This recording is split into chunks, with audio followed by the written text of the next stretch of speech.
dark alchemy that from the barley frees the last elixir, in whose liquid gold the essences of shining summers dwell.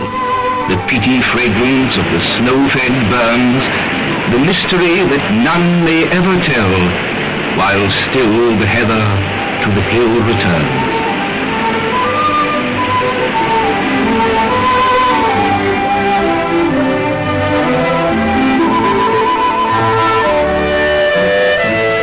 The mystery that none may ever tell, while still the heather to the hill returns.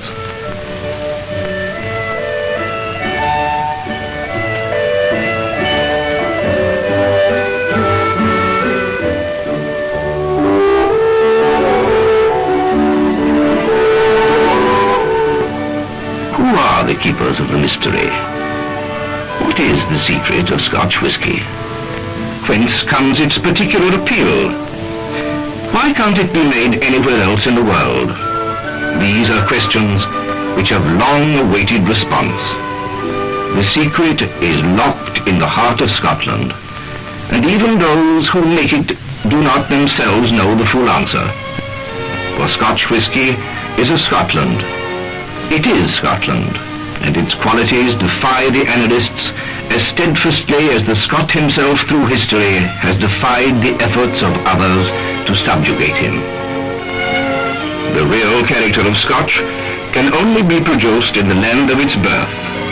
Perhaps part of the answer, but certainly not all, can be found in the fertile fields whose rich soil supports the crops of barley, which will later find themselves clean and steeped in fresh water and spread out on the malting floor. The best quality can be used, and each delivery is carefully checked before it is stored in the barley loft.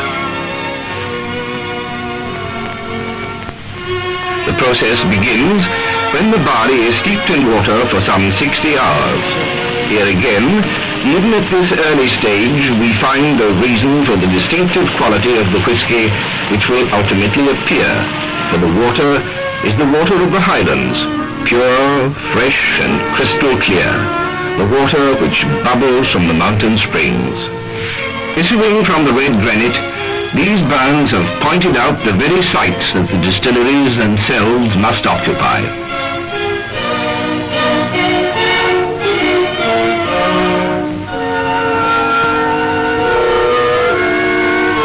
But back inside, the barley has been spread on the malting floor, after steeping, that is to say, soaking in water.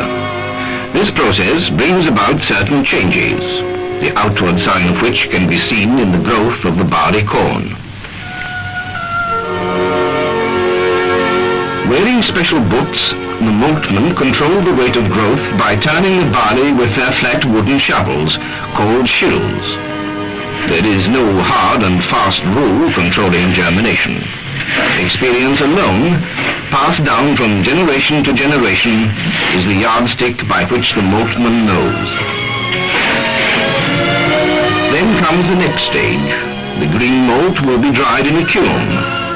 The kiln is a pagoda-like structure so typical of Scottish distilleries, and the fuel used for drying is usually peat. Peat is cut from the peat mosses on the heather-clad moors. Centuries have gone into the formation of these rich deposits, and cutting it is work for strong hands.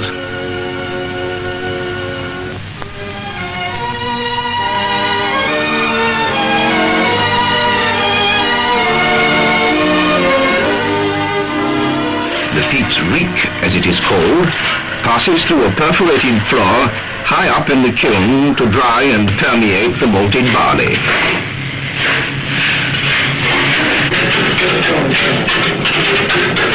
After a mellowing period of storage, the malt is ground in a mill, and we next see it passing into the mash tun with water heated to a temperature of 150 degrees Fahrenheit, looking like real Scotch porridge. Revolving rakes stir the mixture from time to time, and at the end of an hour or so, the infusion, now known as worts, is drawn off for cooling. The solid residue left behind is named draff. It is a valuable kettle food, and over a quarter of the original barley is used in this way. Meanwhile, the washbacks, the name given to the vast fermenting vessels, are being cleaned and made ready. As the cooled, amber-colored worts flows into the washbacks, yeast is added and the process of fermentation is underway. The mixture seethes and bubbles of its own accord. So violent is the reaction that rotating arms or switchers have to be set in motion to prevent the mixture overflowing. Now we come to the crux of the whole process. The fermented liquid, no longer wort but wash, is to be distilled twice in pot stills before the final whisky is obtained. Below, the very stoking of the fires is a job demanding experience, for temperatures must be strictly controlled. Many distillers believe that in the shape of their stills, resembling giant pots, may reside some of the secret virtue of Scotch whisky. It is certain, however, that at this stage nearly all depends on the experience and inherited skill of the stillman.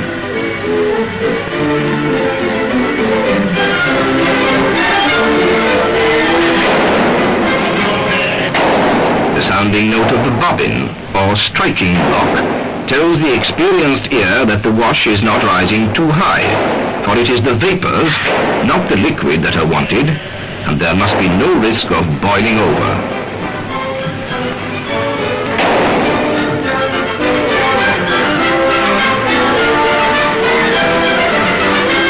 With the actual distilling underway, the excise officer is an interested party, for he represents taxation and the revenue, and the lock and key have become an essential part of the proceedings. The vapor passes to the worm in the cooling tubs outside the building, here shown empty of the cooling water to reveal the coiled piping of the worm. This is the apparatus for condensing the vapors to liquid again, and this liquid in turn is redistilled in the second, the spirit still.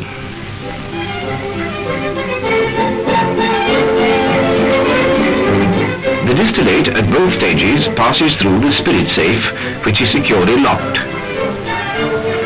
Here the distiller makes his tests without direct contact, aided partly by simple instruments which can be adjusted from outside the safe, but far more by the knowledge handed down by his father and grandfather before him.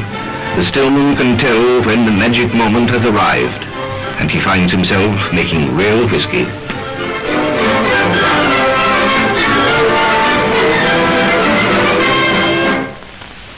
Here, seen hard at work, is checking and repairing the casks in which the whisky will lie through many a long year. If Scotch is to reach its highest perfection, the new whisky must be left to mature, and maturing can only take place in wood. A heavy loss of volume occurs during this period.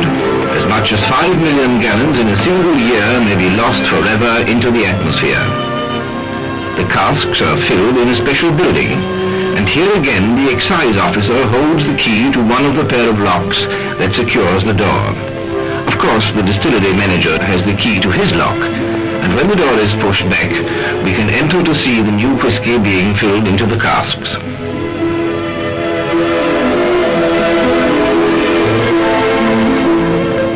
Samples are taken from each, and the exact quantity and strength are checked and agreed by both excise officer and distiller.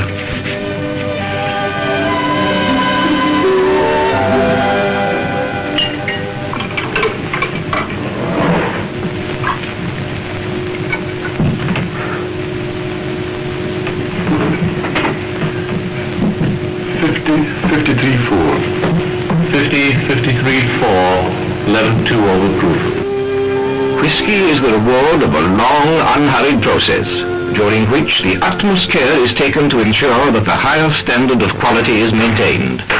All through the long stretch of years while the whisky rests in the warehouses, every cask is inspected at regular intervals. And so, in the crisp, clear air of a tranquil countryside, the hand of time completes the work of man, bringing it to that mellow perfection that marks its true quality. From fruitful fields, from ancient streams, primeval moors, and patient skill, has issued a gentle benediction to offer itself for quiet appraisement. So, unhurried, we pass on through the years to the day when these same casks will leave their rural homes for the noise and bustle of the city. But first, samples are brought before the blender. I have here samples of different whiskies which I am going to examine before blending. Many of them will be used, perhaps not all. I'm going to see that each one of them has reached the perfection we look for, with its own particular bouquet, or nose as we call it, after its long years of rest in the warehouses. These are Highland malt whiskies from Speyside and other Highland districts. These are malt whiskies from Islay, the island of that name in the Inner Hebrides. These are malt whiskies from the Lowlands.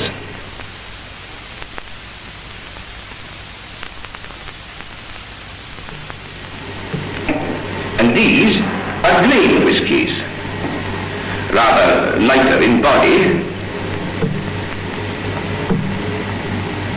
and made from the still which the old exciseman Elias Coffey invented 120 years ago.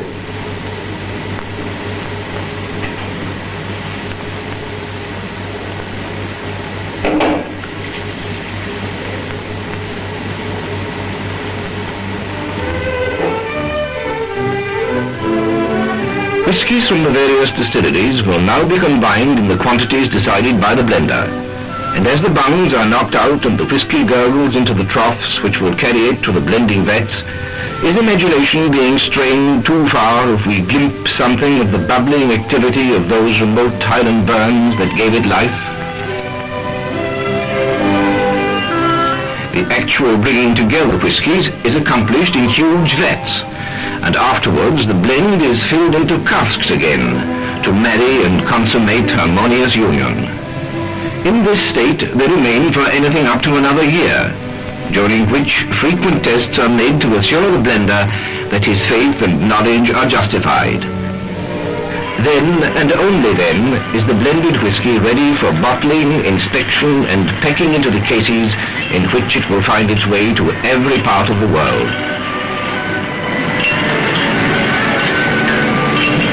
No attempt at imitation can survive comparison, for nowhere else can we reproduce the indefinable quality which comes only from Scotland, from the hands of those who love well what they do. For these are the true keepers of the mystery, and they would have us respect and use well the fruit of their long labors.